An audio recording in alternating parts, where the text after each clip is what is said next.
다 같이 성경을 들고 일어서시기 바랍니다. 봉독해 드릴 하나님의 말씀은 창세기 24장 42절에서 49절 말씀, 42절에서 49절 말씀을 제가 봉독해 드리겠습니다. 이것은 하나님의 말씀입니다.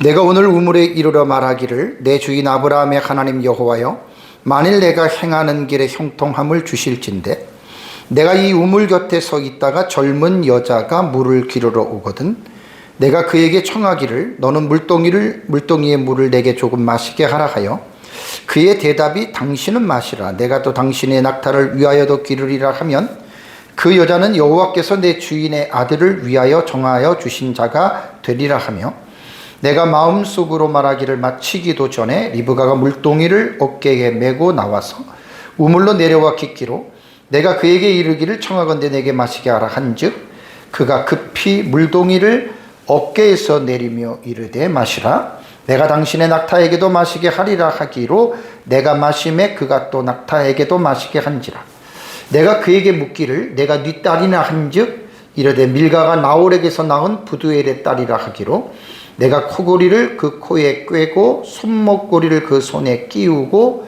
내 주인 아브라함의 하나님 여호와께서 나를 바른 길로 인도하사 나의 주인 동생의 딸을 그의 아들을 위하여 택하게 하셨으므로 내가 머리를 숙여 그에게 경배하고 찬송하였나이다. 이제 당신들이 인자함과 진실함으로 내 주인을 대접하려거든 내게 알게 해주시고 그렇지 아니할지라도 내게 알게 해주셔서 내가 우로든지 좌로든지 행하게 하소서. 아멘. 네, 앉으시기 바랍니다. 오전 예배 시간에는 창세기 24장 본론 부분의 이제 두 번째 단락에 대해서 제가 28절에서 41절 말씀까지 여러분들에게 말씀을 드렸습니다. 우물가에서 아브라함의 종을 만난 리브가가 이제 집으로 돌아가서 가족들에게 그 사실을 알리고 그리고 오라버니인 라반이 나와서 확인을 하고 그 다음에 아브라함의 종과 일행들을 집으로 초대하고 그 다음에 낙타에게도 집을 주고 그 다음에 발 씻을 물을 주고 음식을 차려서 이제 음식을 대접을 했습니다. 그런데 이제 아브라함의 종은 음식을 먹기 전에 내가 여기에 왜 왔는지에 대한 자기의 그 본래의 사명을 갖고 있었잖아요. 그래서 음식 먹는 것보다 일단은 자기 자신이 말을 하는 것이 더 중요하기 때문에 아브라함의 종은 음식을 먹기 전에 이제 진술을 합니다. 그래서 그 아브라함의 종의 진술을 보면 오전에 봤던 내용에 보면은 가나안에 있는 상황들을 가지고 진술한 거예요. 그래서 이제 본문으로 볼 때는 24장 1절에서 8절에 있는 내용을 재진술을 하는 겁니다. 우리는 아브라함의 종이 진술하는 그 태도나 내용을 볼 때 정말로 정직함과 진실함이 흠뻑 묻어 나오는 것을 여러분 우리는 보게 됩니다. 이번 시간에는 오전 예배 시간과 이어지는 내용으로서 봉독해드린 42절에서 49절 말씀까지를 이번 시간에 제가 설교를 합니다. 42절과 48절의 내용은 여러분들 아까 읽으면서 보셨지만 아브라함의 종이 리브가의 집에 들어가기 전에 우물가에서 있었던 사실을 재진술합니다. 그런데 이 내용은 지난주에 제가 다 설교를 했던 내용이기 때문에 오전처럼 자세한 설명은 안 합니다. 지난주에 들은 것으로 대처하고요. 근데 오후 예배도 마찬가지입니다. 우물가에서 리브가를 만났던 이 아브라함의 종이 지금 읽은 대로 그대로 진술하는데 정직하잖아요. 진실하잖아요. 그러니까 제가 오전에도 말씀드린 대로 이번에 이 본문에는요, 오전과 오후 예배에는 아브라함의 종이 리브가의 가정에서 진술을 하는데 그 태도와 자세가 정말 우리가 배워야 됩니다. 정직하게, 진실하게. 요즘같이 거짓이 난무하고 진실치 못한 이러한 세상 속에서 특별히 교회 안에서도 그런 일들이 많잖아요. 그러니까 이런 것들은 상당히 우리가 배울 만한 좋은 덕목이 되기 때문에 오전과 마찬가지로 오후에도 본문의 말씀을 통해서 이제 아브라함의 종이 우물가에서 있었던 일을 설교 제목이 정직하고 진실하게 진술을 했다. 그러니까 장소만 바뀐 거예요. 환경만. 그래서 오전 예배 시간에 말씀드린 것과 같이 24장은 기도와 밀접한 관계가 있잖아요. 그래서 그거는 제가 지지난주에 제가 여러분들한테 지난주 오전 예배군요. 제가 이제 마태복음 7장 7절과 8절에 예수님의 기도의 교훈을 가지고 마태복음 24장에 나타난 아브라함의 종의 그 기도와 그 이후에 그 행동을 매치시켜 가지고 여러분들의 지금 설교를 합니다. 그러니까 지금 이번 시간에도 설교하는 내용은 오전 예배와 마찬가지로 예수님의 기도의 그 교훈으로 볼 때는 두드리는 부분에 해당이 됩니다. 이미 기도했고 찾았고 그리고 리브가의 집에 가서 이제 그 일을 두드리는 거예요. 그래서 이 부분에 대해서 이제 말씀을 여러분들에게 이 시간에 드리려고 합니다.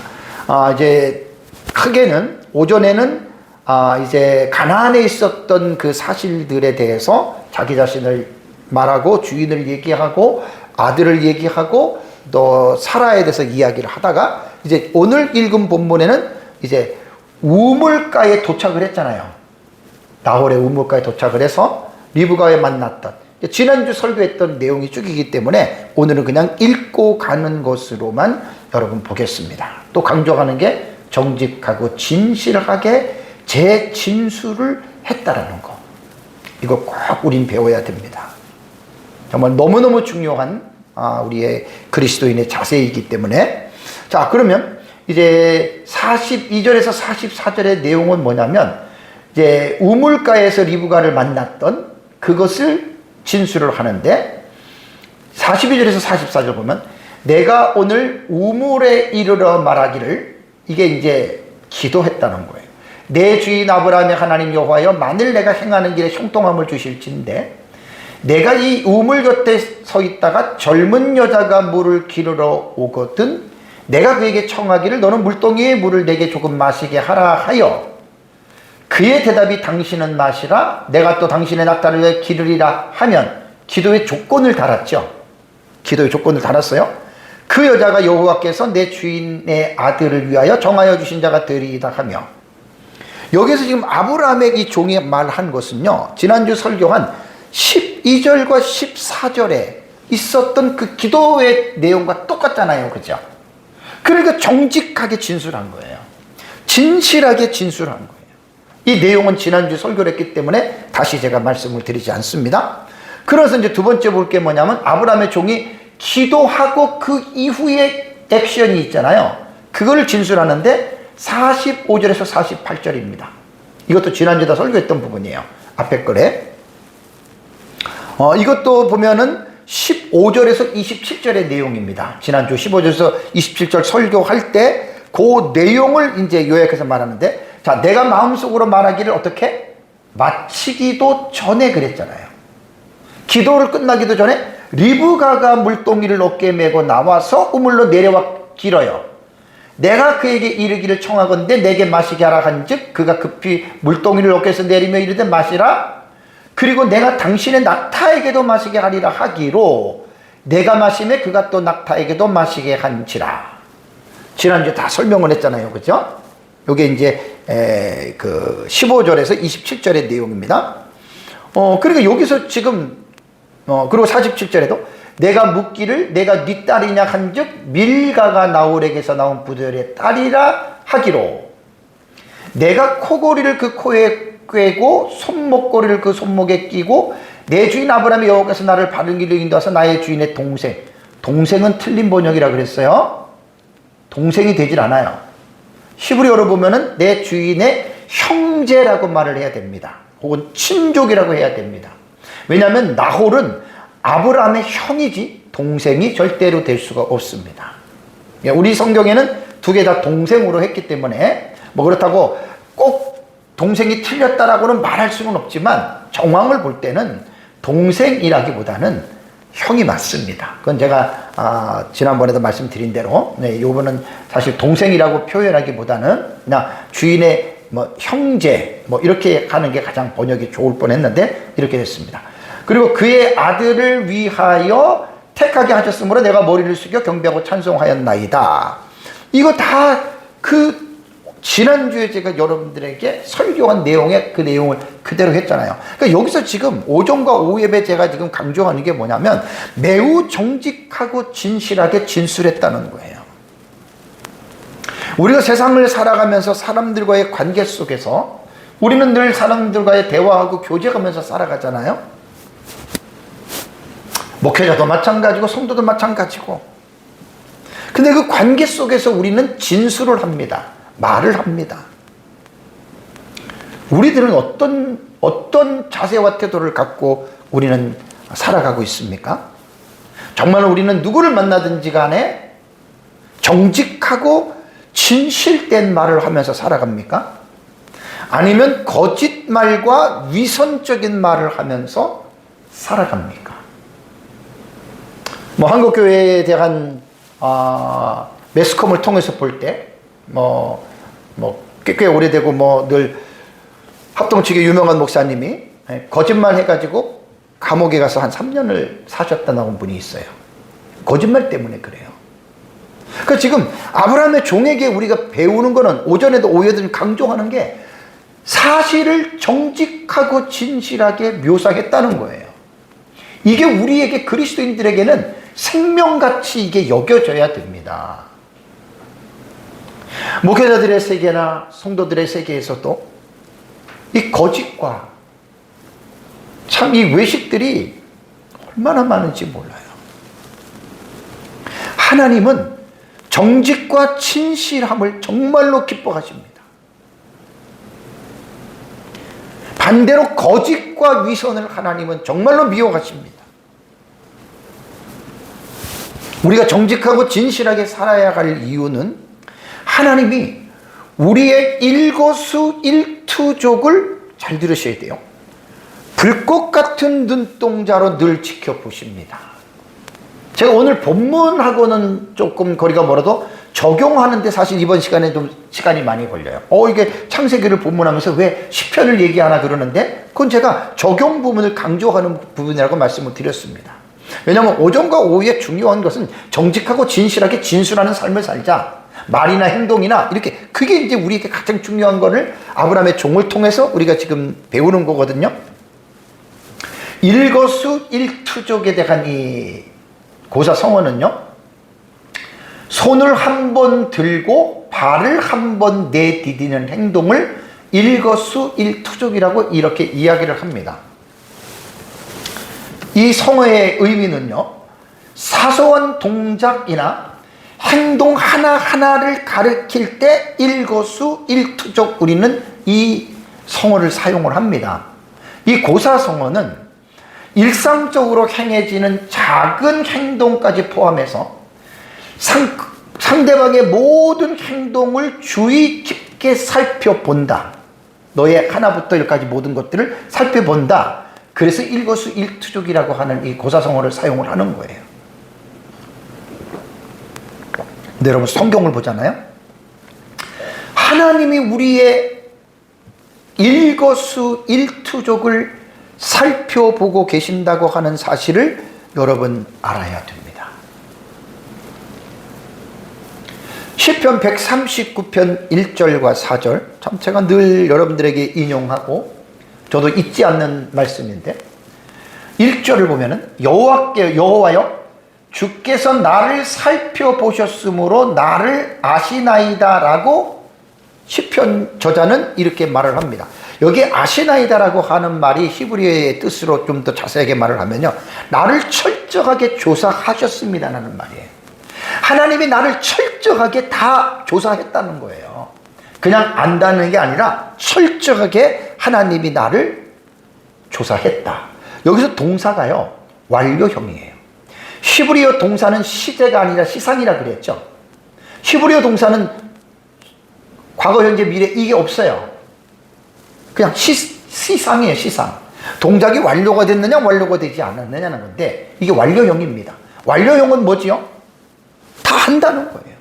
미완료형은 알 것이다라고 하는 미래 시제로 해석을 하지만 완료 때는 과거 완료된 사실이에요. 그러니까 하나님은 우리를 보면서 그게 하나님의 전지하심이거든요. 우리를 다 알아요. 더 놀라운 거는 2절을 볼까요? 주께서 보세요. 내가 앉고 일어섬을 아시고 멀리서도 나의 무엇을 생각을 밝히 아시오며 그랬죠. 이게 무슨 말인가요? 하나님은 우리의 행동만 보는 게 아니라 행동을 낳게 하는 생각까지, 마음까지 하나님이 여러분 다 아신다는 말입니다. 여러분, 우리가 내가 믿고 있는 하나님이 어떤 하나님인가? 여러분, 하나님에 대한 지식을 여러분들은 어디서 가지고 옵니까?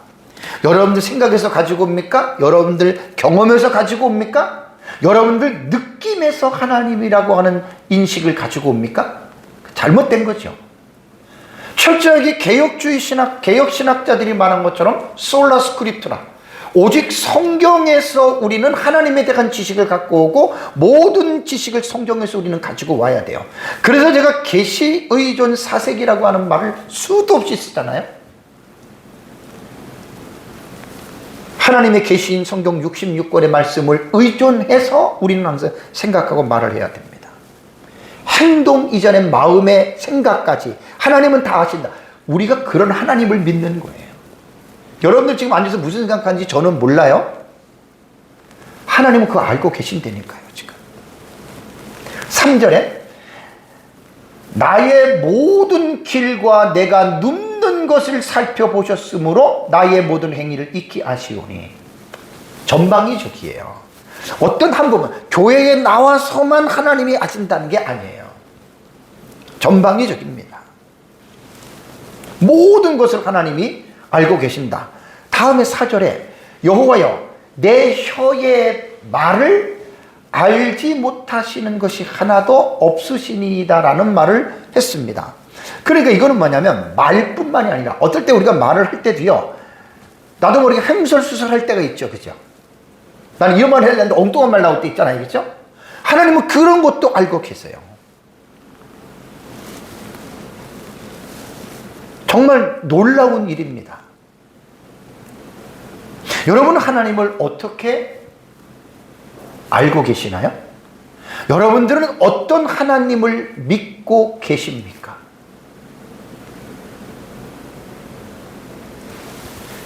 성경이 하나님이잖아요. 성경이 하나님의 말씀이잖아요.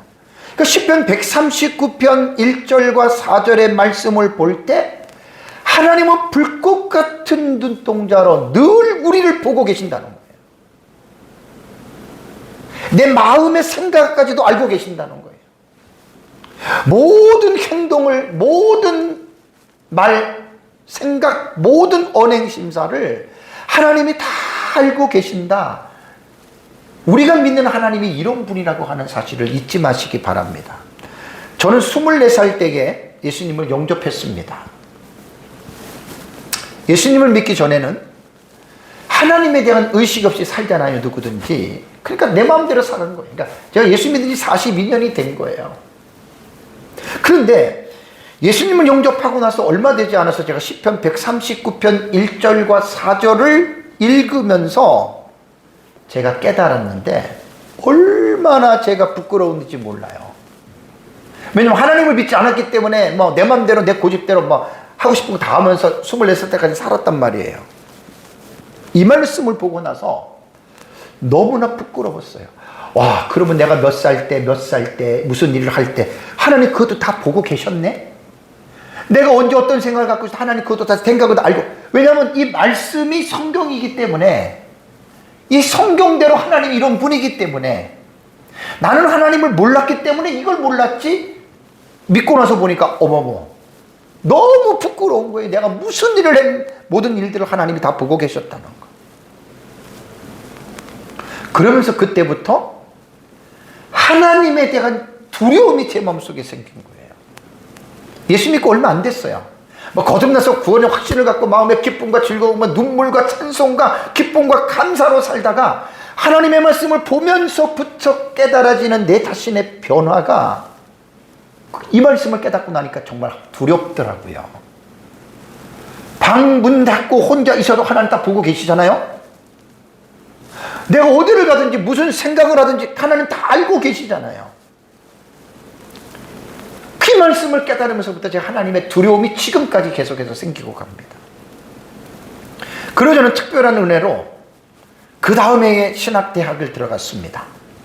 제가 입학한 신학교가 고려신학교인데요. 신학교에 딱 들어갔더니 고려신학교의 교훈이 뭐냐? 코람데오래요. 코람데오.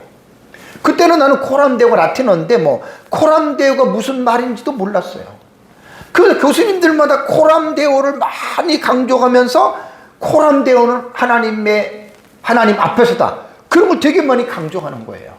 그러니까 내가 예수 믿고 얼마 안 돼서 이 말씀을 깨닫고 두려움과 부끄러움이 생겼다 그랬잖아요. 신학교를 그 다음에 딱 들어갔는데 완전히 이 부분이 내 마음에 완전히 새겨진 겁니다.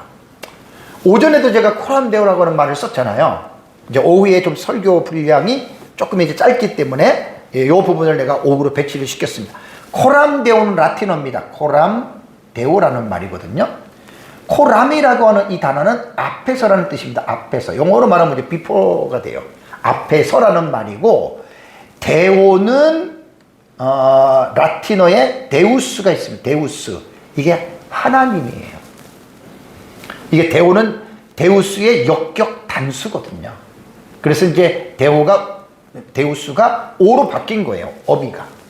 그러면 코람데오는 뭐냐면 하나님 앞에서 혹은 하나님의 면전은 얼굴이에요. 여러분, 이게 면전이. 그리고 하나님을 어떻게 마주하여라는 말입니다. 코람데오라고 하는 말은 다시 말씀을 드리면 하나님 앞에서 내가 있다는 거예요. 더 다르게 말하면 하나님 얼굴 앞에서 내가 있다는 말이고, 다시 말하면 하나님을 마주하면서 나는 산다. 139편으로 봤을 때는 어디든지예요. 혼자 있든지 집에 있든지 밥을 먹든지 예배를 하든지. 제가 설교할 때도 지금 다 하나님 앞에서 하는 거예요. 내가요. 제가 지금 설교도 하나님 앞에서 제가 하는 거고, 여러분들도 하나님 앞에서 지금 설교를 지금 듣는 거예요. 히브리어는 리프네 야훼입니다. 리프네 야훼라고 하는 말이 히브리어에서는 제가 전에도 많이 말씀을 드렸잖아요. 리프네라고 하는 히브리어 단어는 얼굴, 면전, 앞. 히브리 단어가 이런 뜻이에요. 야훼는 예호와, 아도나이라고 하는 이 야훼가 와우헤, 바브헤, 신성 네 글자라 그랬잖아요. 이스라엘 백성들은 이거를 발음을 안 합니다. 우리는 그냥 야훼라고도 얘기를 하고 모음을 붙여서 아도나이라고도 부르고 하는데, 그러니까 뭐냐면 코람데오는 이게 히브리어도 하나님의 얼굴, 여호와 얼굴 앞에서인데, 코람데오의 의미는 다시 정리하면 하나님의 얼굴 앞에서, 하나님의 눈 앞에서 하나님을 의식하며, 이렇게 여러분 이것이 해석이 되는 거예요. 그래서 시편 139편 1절과 4절의 말씀을 볼 때 하나님은 나뿐만이 아니라 모든 사람, 모든 삶의 전 영역을 하나님은 살펴보시고 하나님은 아시는 전지하신 하나님이시다. 이걸 믿으셔야 돼요. 이걸 믿으셔야 돼요. 종교개혁자들과 제가 신학을 추구하는 개혁 신학자들의 전통은요, 코람데오의 삶을 엄청나게 강조를 했습니다. 지금도 개혁 신학을 따라가는 목회자들은 코람데오를 상당히 강조합니다. 종교개혁자 존 칼빈은 이와 관련해서 아주 멋있는 명언을 남겼어요. We live our whole life before the face of God이에요. 우리는 살아간다예요. 우리의 삶 전체에서 하나님의 얼굴 앞에서, 이런 말이에요. 그러니까 우리는 우리의 삶 전체를 하나님의 얼굴 앞에서 살아간다라는 말이에요. 이거를 결코 잊으시면 안 돼요. 목회자든 성도도 누구든지 이것을 잊으시면 안 돼요. 하나님을 안 믿는 사람도 하나님은 그를 보고 있다는 거예요. 그들은 하나님에 대한 의식이 없기 때문에 자기 마음대로 죄를 짓고 잘못해도 그들은 양심의 가책도 없이 살아가죠. 저도 예수 믿기 전에는 그랬단 말이에요. 꼭 기억하세요. 우리는 우리의 삶 전체를 하나님 얼굴 앞에서 나는 살아간다. 어디를 가든지 하나님의 그 시야를 벗어날 수 없습니다.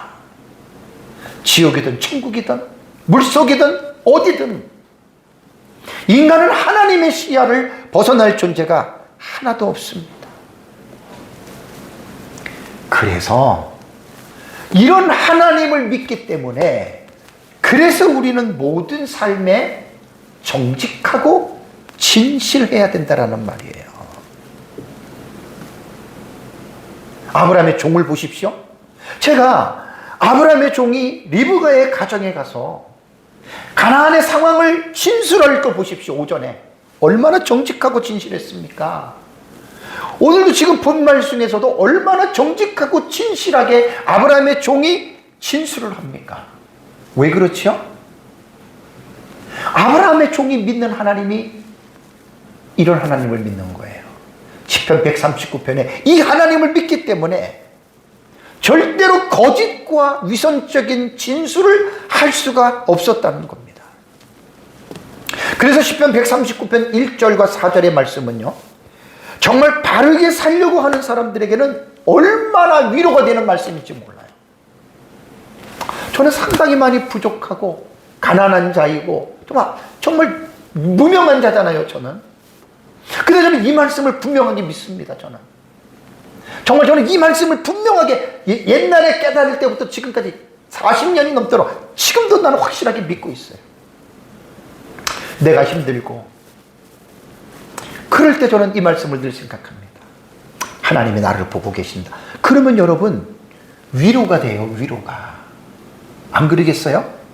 바르게 살려고 발버둥 치는 사람들에게는 위로가 된다니까요. 나는 하나님의 얼굴 앞에서, 내 하나님의 면전 앞에서 나는 정말 부족하지만 바르게 살려고 하는 그걸 하나님이 보고 계실 때 얼마나 위로가 되겠어요. 사실 그 은혜로 살아요, 저는 사실 외적으로 무슨 뭐가 있겠어요. 뭐 성도가 많아요, 돈이 있어요, 뭐가 있어요. 나는 외적으로는 저를 위로해 줄 게 세상에 하나도 없습니다. 오직 하나님의 말씀, 하나님. 반대로 어떤 사람들에게는 시편 139편 1절과 4절의 말씀이 두려움으로 작용이 됩니다. 두려움. 제가 마치 예수 믿기 전에 하나님 의식 없이 막 내 마음대로 살다가 깨닫고 나서 두려움이 있듯이 어떤 사람들에게는 이 말씀을 깨달으면 두려움이 생겨요. 그래서 시편 139편 1절과 4절은 하나님의 자녀들에게 위로도 되지만 한편으로는 두려움이 됩니다. 그래서 저는 시편 139편을 코람데오라고 하는 이 말을 잊을래야 도저히 잊을 수가 없는 말씀입니다. 그래서 아브라함의 종의 이 기도와 기도 이후에 그의 행동들을 쭉 보면서 어떻게 이렇게 정직하고 진실할 수가 있는가. 그거는 아브라함의 종이 코람데오에 나는 신앙을 가지고 살았기 때문에 저는 이렇게 됐다라고 제가 이 본문에서 여러분들에게 말씀을 드립니다. 자, 그러고 나서 이제 49절에 마지막 부분이에요. 그들에게 결단을 촉구합니다. 결단. 49절을 볼까요? 아브라함의 종이 리브가 가족들에게 아브라함의 아들인 이삭의 혼사 문제에 대해서 이제 결정을 요청하는 장면인데요. 49절은 아주 매우 정중하면서도 아주 단호한 조건문의 구조를 띠고 있습니다. 이건 조건문이 들어가는 조건 문장이에요. 그러면서 아주 단호한 어떤 그런 의미가 있습니다. 49절에는 이제 당신들이 인자함과 진실함으로 내 주인을 대접하려거든 라고 말을 하잖아요. 이게 조건문이잖아요. 내게 알게 해주시고 그렇지 아니할지라도 내게 알게 해주셔서 내가 우러든 좌로든 행하게 하소서. 정중한 것도 있지만 단호한 면도 있잖아요. 예스와 노를 정확하게 내게 말해달라. 그리고 여기 지금 이런 말도요, 여러분. 아브라함의 종이요, 얼마나 하나님의 영에 충만한 사람인지 몰라요. 지금 말하는 것들을 지금 49장을 전체를 한번 여러분 읽어보세요. 정말 그야말로 하나님 얼굴 앞에서 하나님의 영으로 충만했던 그러한 사람이었습니다. 49절은요, 아브라함의 종이 리브가 가정에서 자신이 진술했던 모든 내용을 근거입니다. 지금까지 48절까지는 아까 31절부터 봤잖아요. 그죠? 31절부터 48절까지는 정말로 아브라함의 종이 하나님 앞에서 정말 정직하고 진실하게, 그게 기도로 말하면 문을 두드린 거예요. 최선을 다한 거예요, 사람으로서. 그러니까 최선을 다하는 행동에서 오전에 제가 강조했던 게 정직과 진실이잖아요. 우리가 기도하면서 여러분들이 기도의 응답을 찾기 위해서 여러분들이 두드리는 과정에서는 반드시 정직하고 진실함의 이 덕목을 잊어버리면 안 됩니다. 그래 하나님의 기도의 응답이 오는 거예요. 거짓과 비진실적인 마음을 가지고 무슨 하나님의 기도 응답을 우리가 받기를 원합니까? 그래서 이 49절은요, 그동안에 자기가 진술을 쭉 해놓고 마지막 결론이에요, 결론. 쭉 해놓고 이제 마지막 결론 부분에서 탁 던지는 거예요. 49절은 히브리 구문론으로 보면은 세 부분으로 구분이 됩니다. 사실은 이제 일반 목회자들의 설교 속에서 성경을 읽을 때 구문론에 대한 얘기들을 거의 안 하지요. 참 가슴 아픈 일입니다. 인간의 언어로 기록된 하나님의 말씀을 어떻게 구문론으로 분석조차도 안 합니까?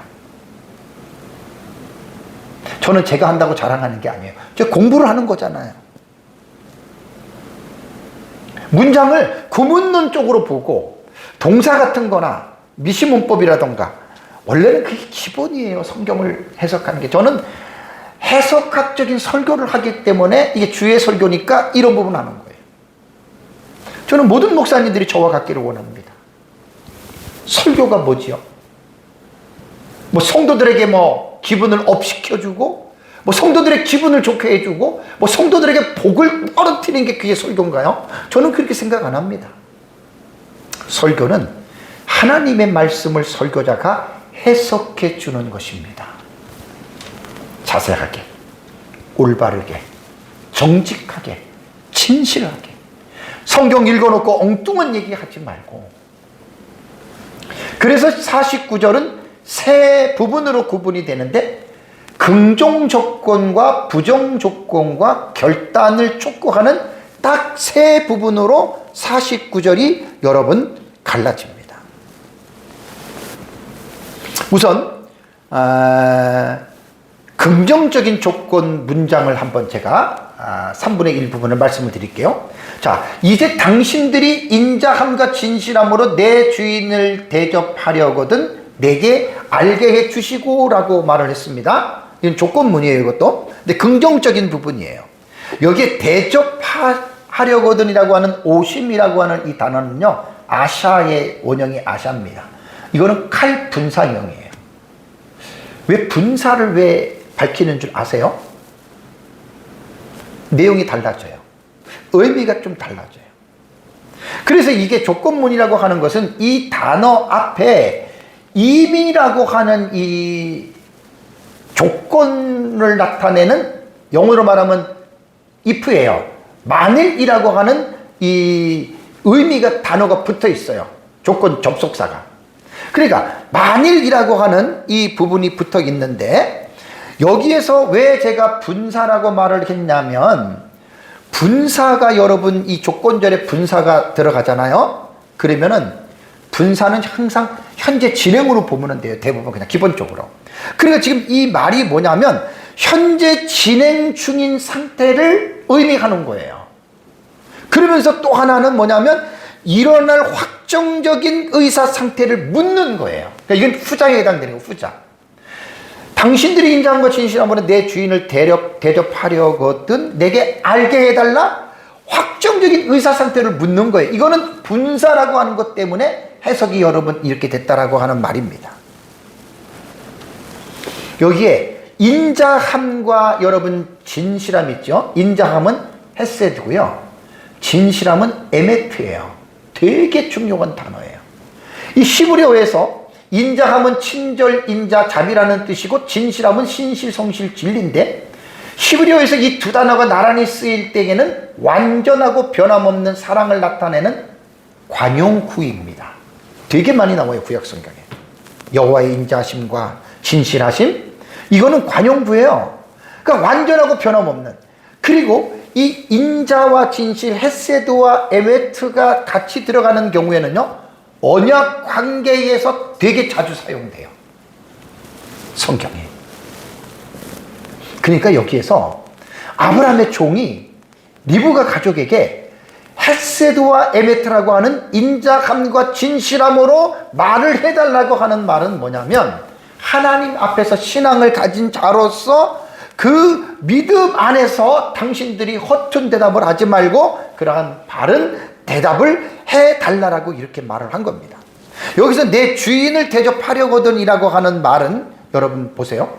지금 오전에도 말씀을 드렸지만 이삭의 부인인 리브가는 단순한 남자를 만나서 결혼하는 관계가 아니잖아요.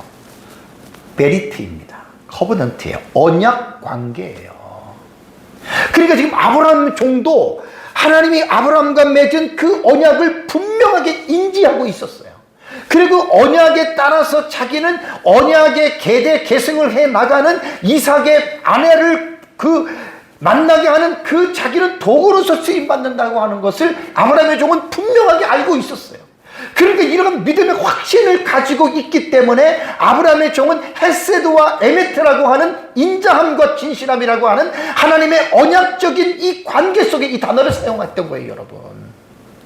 아무나 이런 말 사용하는 게 아니잖아요. 그리고 라반의 가족도 하나님을 믿는 가족이잖아요. 이삭의 부인은 언약의 가문의 여주인입니다. 아브라함의 부인 사라가 첫 번째 여주인이었는데 나이 많아서 세상을 떠났잖아요. 그러니까 이게 단순하게 그냥 남자와 여자의 결혼 관계로 우리는 이 문제를 보면 안 돼요. 언약의 관계입니다. 언약의 관계. 그래서 이런 표현을 이제 했다라고 하는 말이고요. 두 번째 이제 이 49절에서 부정 조건의 문장입니다. 부정 조건의 문장. 우리말에는 그렇지 아니할지라도 부정어잖아요. 내게 알게 해 주셔서라고 말을 했습니다. 그러니까 인자와 진실로서 당신들이 내게 말을 해달라고 말을 하면서 두 번째 이어지는 구문에는 부정 조건 문장이에요. 또 조건 문장. 그래서 시브리어 문장에 보면은 외임 로우라고 하는 단어가 있어요. 외는 접속사잖아요. and 그리고 임은 가정이라 그랬잖아요. 만일. 그다음에 로는 부정어예요. 아니라는 거예요. 그리고 그렇게 아니할지라도 이게 부정조건문입니다. 두 번째가. 그래서 이 부정문은요, 앞선 긍정문에 대해서 자세하지 않지만 생략형이에요. 생략형. 그리고 만약 아니라면 짧게 표현해서 이렇게라도 당신이 내게 아니라면 말을 해달라고 이렇게 표현을 한 겁니다. 그래서 이제 학자들이 이 본문을 어떻게 해석하냐면, 여기서 부정조건문의 문장을 어떻게 말을 하냐면, 가부간의 결정을 명확하게 할 것을 압박하는 수사적인 효과라고 주경학자들은 이렇게 표현을 합니다. 당연하지, 맞지요? 그러니까 여러분, 글은 문장이잖아요. 그래도 법이 있잖아요. 그게 문법이에요. 교통법규가 왜 필요해요? 초록색, 주황색, 빨간색. 왜 필요해요? 교통법규를 지시해주는 컬러잖아요. 언어도 마찬가지예요. 왜 문법을 봐야 되고 왜 구문론을 왜 봐야 되느냐? 이런 게 다 거기서 나오는 거잖아요. 그러니까 아브라함의 종은 앞에 긍정에 이어지는 부정의 이 두 가지의 이 언어의 화법을 제시함으로써 리브가의 가정이 중간지대에 머무르지 못하게 하는 논리적인 배수진을 쳤다. 이게 주경학자들이 해석을 하는 거예요. 딱 맞잖아요. 긍정으로 얘기하고 부정으로 이렇게 해주든지 아니면 이렇게 해주든지. 그러면 그 말을 듣는 사람은 어때요? 중간지대가 있어요, 없어요? 없잖아요. 예스든 노든, 그죠? 이게 뭐냐면, 그래서 여러분 질문을 잘 해야 됩니다. 질문. 이게 지혜예요, 지혜. 질문을 잘해야 돼요. 지금 인공지능 AI를 사용할 때는요, 그 프롬프트라 그래요. 명령을 잘해야 돼요. 질문을 잘해야 돼요. 그러니까 지금 아브라함의 종은 지금 이 리브가의 가족이요, 지금 49절을 보면 이렇게 하든 저렇게 하든 말을 할 수밖에 없을 정도로 지금 이렇게 말을 합니다. 그렇게 아니할지라도 내게 알게 해달라 이렇게 말하잖아요. 사실 이삭의 혼사를 진행하는데 이 당시는 아브라함의 아내 사라는 세상을 떠난 지 3년 정도가 됐습니다. 아브라함이 140살이 됐습니다. 이삭도 40살이 됐습니다. 이삭은 사랑하는 어머니 사라를 잃고 마음이 얼마나 낙심해 있었습니까? 아브라함은 이 사실을 종은 너무나 잘 알고 있었기 때문에 이삭의 혼사가 속히 하루빨리 이루어져야 된다라고 하는 것을 누구보다도 잘 알고 있었잖아요, 아브라함의 종은. 그래서 한시라도 지체할 수가 없었기 때문에 당신이 예스를 하든 노를 하든 한 일주일, 한 달 동안 기도해보고 말해달라 이렇게 말을 하면 어떻게 되는 거예요? 인터벌이 길어지죠, 그죠?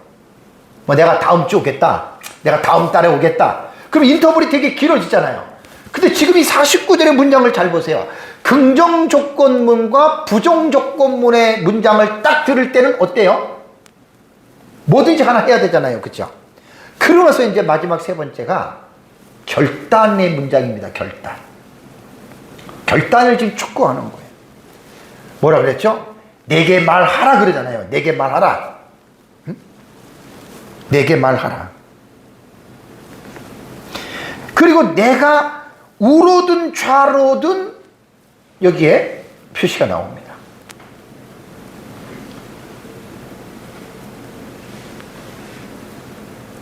여기 나오잖아요. 내게 알게 해주셔서, 여기가 이제 세 번째 그 결단의 촉구의 결단. 내게 알게 해주셔서 내가 우로든 좌로든 행하게 하소서라고 리브가의 가족들에게 지금 이렇게 말을 한 겁니다. 여기 보면은 내게 말하라라고 하는 말이요, 이게 원래 나가드라고 하는 원형이에요. 이건 히필 명령형이라고 그래요. 히필은 사역형입니다. 사역형. 말 그대로 시키는 거예요. 그러니까 히브리어는 강조형이 있고 사역형이 있고 기본형이 있어요. 세 가지로 이렇게 딱 갈라져요. 요건 이제 사역형이란 말이에요. 내게 말하라라고 하는 말은 뭐냐면 조건절에서 이어지는 귀결절이라고 그래요. 앞에 쭉 조건, 긍정의 조건, 부정의 조건을 말하고 이제는 마지막 귀결절로서 결론적으로 상대의 의사를 즉시 표명해 줘라. 강력한 요청이 여러분 여기 들어가 있습니다. 그러니까 글을 볼 때, 사람이 말을 할 때, 질문을 할 때, 그 질문을 잘 보면 그 질문 속에 그 사람의 지식과 그 사람의 의도가 다 들어가 있어요. 여러분 지금 49절을, 이거 보통 말이 아닙니다, 여러분. 하나님의 지혜입니다, 이 49절을 읽어보면. 그러면서 내게 말하라, 명령형이란 말이에요. 그러면서 그래야 내가 우로든 좌로든 행하게 하소서라고 이렇게 말을 했습니다. 그러니까 리브가의 가족들은요, 예스를 하든 노를 하든 정확하게 이 사람에게 금방 얘기를 해줘야 돼요. 왜? 이 사람의 질문 자체가 금방 답변을 요구했잖아요, 그죠? 그래야 내가 좀 좌로 가든 우로 가든 할 것이 아니냐라고 이렇게 지금 말을 한 겁니다.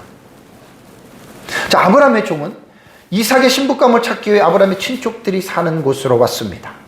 나홀 성에 도착하여 처음 만난 리브가가 이삭의 신부감이라면 다행이고, 그렇지 않다면 다른 신부감을 찾아야 하기 때문에 아브라함의 종은 여기서 시간을 지체할 수가 없었던 것입니다. 그러니까 아브라함의 종은 매우 지혜롭고 신중하며 아주 결단력을 가지고 있는 정말로 그런 좋은 사람이었습니다. 여기서 이제 제가 기도를 말씀을 드리면, 지난주도 지지난주도 말씀드린 대로 하나님의 주권과 인간의 책임이 어떻게 해요? 조화를 이루어 나가야 되는 거예요. 내가 기도해서 하나님이 다 응답한다고 해가지고 주님 뭐 만나게 해주십시오 하고 아브라함의 종이 그냥 낙타 놓고 그냥 누워있고 잠을 잤다면 리브가가 찾아옵니까? 그건 하나님의 주권을 잘못 이해한 거예요. 인간의 책임을 완전히 무시한 사람이에요. 그렇게 하면 안 된다는 거예요. 그러니까 지금 아브라함의 종이 지금 구하고 찾고 두드리는 이 과정을 얼마나 지혜스럽게 여러분 이 부분을 해 나가고 있는지 우리는 본문을 통해서 충분히 볼 수가 있습니다. 자, 그렇다면 49절에서 보세요. 아브라함의 종은 사람으로서의 최선을 다해서 책임을 다한 거예요. 여기서 다한 거예요. 그 이상은 아브라함의 종이 할 일이 아니에요. 무슨 말인지 아시겠죠?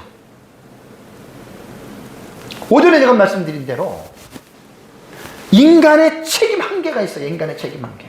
그러니까 어떻게 보면 49절로서 아브라함의 종은 자기가 할 최선을 다한 거예요. 여기서. 그리고 공은 그들에게 넘겼지만 사실은 하나님이 일하실 시간을 아브라함의 종은 겸손하게 드린 거예요. 여기서 뭐 구차하게 뭐 제발 좀 뭐 우리 아들이 우리 주인의 아들이 뭐 어쩌고 저쩌고 잘생기고 돈도 많고 이런 구차한 얘기 하나도 안 하잖아요. 할 필요가 없지요.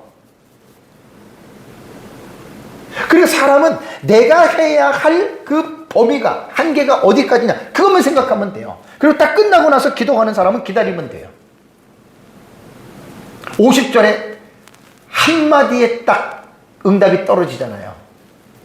먼저 볼까요? 다음 주에 볼 건데 50절을 보시면 라반과 부두엘이 대답하여 이르되 이 일이 여호와께로 말미암았으니 우리는 가부를 말할 수가 없노라. 딱 나오잖아요. 그러니까 보세요. 이제 다음 주에 제가 할 설교인데 정말 여러분 정직하고 진실하게 여러분 우리가 그런 자세와 태도를 갖고 살아가잖아요. 하나님이 역사하세요. 하나님이 일하세요. 반드시 그렇게 하십니다.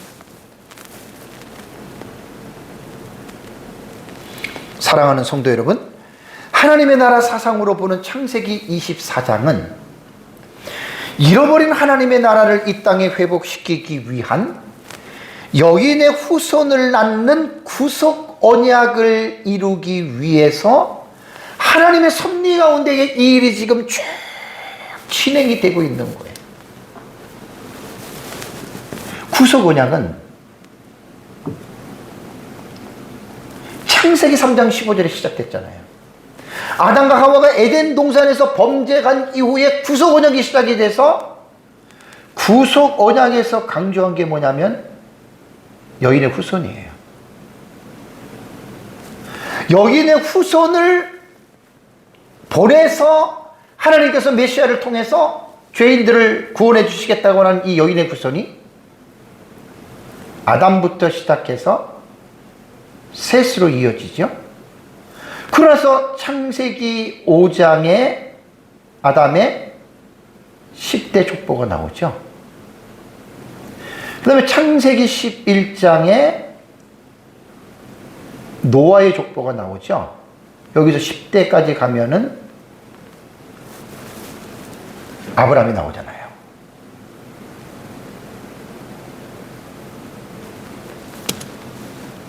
지금 아브라함까지 나왔다고 하는 말은 뭐냐면 창세기 3장 15절의 구속 언약이 여인의 후손을 주시겠다고 약속한 이후로 약 2000년 정도가 시간이 흐른 거예요. 그러니까 지금 하나님은 예수 그리스도께서 이 세상에 여인의 후손으로 탄생하시기 직전에 하나님이 하시는 일은 뭐냐면 예수 그리스도를 통해서 잃어버린 하나님의 나라를 예수님을 통해서 신약시대에 이 땅에 하나님의 나라를 회복시키는 것이 하나님 나라의 사역이라 그랬죠. 그러니까 지금 역사를 우리가 성경을 하나님의 나라의 사상으로 쭉 봐야 되는 거예요. 그래서 이제 아브라함 때에 와서 아담부터 시작한 것이 아브라함 때까지 가면은 이제 20대가 되잖아요. 그죠? 20대가 되는데, 이게 이제 대부분 뭐냐면 여인의 후손을 낳는 거예요. 여인의 후손. 이번 주에 성탄절이 있잖아요. 기쁘다 구주 오셨네. 많은 사람들이 성탄절에 놓치는 부분들이 많이 있습니다. 안타깝습니다. 그거는. 어쨌든 이제 창세기 24장에 아브라함이 나이 많아 늙었고라고 1절에 시작되는 문장 속에서 오전에도 제가 말씀을 드린 대로 하나님의 언약이 아브라함 다음으로 이어서 내려간다라고 하는 것을 24장 1절에서 우리는 그 문맥 속에서 그 뉘앙스를 우리가 읽을 수가 있는 거예요. 이 세상은 태초에 하나님의 천지를 창조하신 이후 지금까지 시간이 멈춘 적이 없습니다. 계속 시간은 흘러갑니다. 그러다가 사람은 유한한 존재이기 때문에 살다가 이 세상을 떠납니다. 그러면 세상이 떠났다고 그 사람이 죽었다고 세상이 다 끝난 게 아니라 계속해서 그의 후손들을 통해서 역사는 진행이 되어져 가고 있는 것입니다. 특별히 아브라함은 오전에도 말씀을 드린 대로 단순한 사람이 아니라 하나님께서 일방적으로 아브라함을 선택하시고 하나님이 일방적으로 아브라함에게 세 가지의 복을 주시겠다고 약속을 받은 선택된 사람이에요. 그러면서 그 아브라함의 언약이 아브라함이 죽는다고 끝나는 것이 아니라 그의 아들 대를 이어서 그 언약이 계속해서 지금 어떻게 해요? 내려가고 있지 않습니까, 여러분? 그래서 아브라함 다음에 이제 그의 아들인 이삭이 아브라함의 언약을 바통을 물려받은 자가 되는 거예요. 사실 창세기 24장은 오전에도 제가 말씀을 드린 대로 이 본문을 얘기할 때 계속 그 얘기를 했어요. 언약 안에 있는 결혼입니다. 하나님의 언약 안에 있는. 그래서 결국은 여기까지 오면서 제가 그 창세기 24장을 예수님께서 교훈하신 기도의 교훈을 가지고 이 창세기 24장을 제가 지금 연결해서 말씀을 드렸잖아요. 이게 이제 아브라함의 종이 두드리는 마지막 여기까지 온 거예요. 그게 이제 결단의 내용이 아까 49절이라는 말이에요.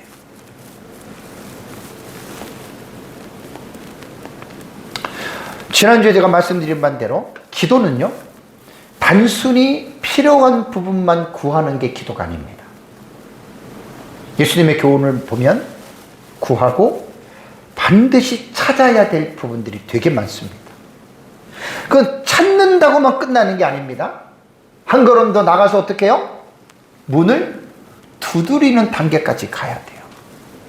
그래서 문을 두드리는 단계까지 가면 어떻게 되느냐? 예수님이 구하는 자가 얻을 것이요, 찾는 자가 찾을 것이요, 두드리는 자에게 열릴 것이라고 말을 했잖아요.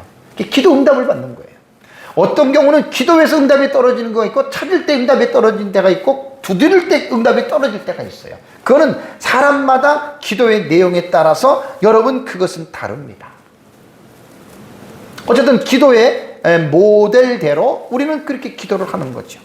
하나님의 나라 사상의 관점에서 아브라함의 종의 기도에 대해서 우리가 배워야 할 교훈은 계속해서 말씀드린 대로 기도는 책임 있는 행동으로 나타나야 된다. 이걸 우리가 아브라함의 종의 기도에서 여러분 우리는 배울 수가 있습니다.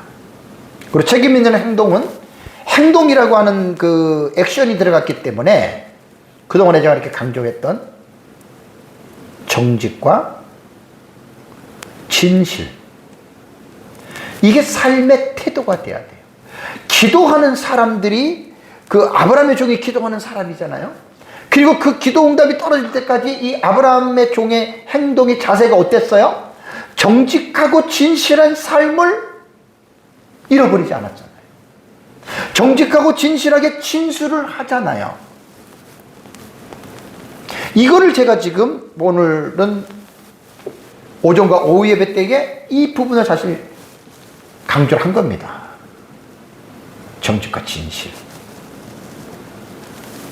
아까도 시편 139편 1절과 4절에서 말씀을 살펴본 대로 우리는 하나님에 대한 인식이 하나님은 여러 가지 뭐 속성을 볼 때, 또 하나님의 성품으로 볼 때, 또 하나님의 사역으로 볼 때 하나님에 대해서는 여러 가지 지식들이 필요해요.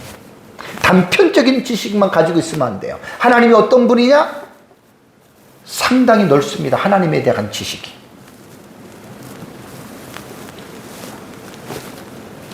그래서 시편 139편 1절에서 4절에서 우리가 보았던 것은 뭐냐면, 하나님은 우리의 일거수일투족을 보고 계시고, 행동뿐만 아니라 우리의 내면적인 생각과 마음까지도 하나님은 어떻게 아신다. 더 놀라운 거 말씀드려볼까요? 우리는 과거와 현재만 우리는 인식이 되잖아요. 그죠? 과거, 현재. 미래는 모르잖아요. 지난번에 제가 하나님의 속성에서 말씀드릴 때 하나님의 시간에 대해서 말씀을 드렸죠. 하나님은 과거나 현재나 미래를 어떻게 보신다 그랬죠? 하나님에게는 항상 현재입니다. 항상. 되게 중요한 말이에요.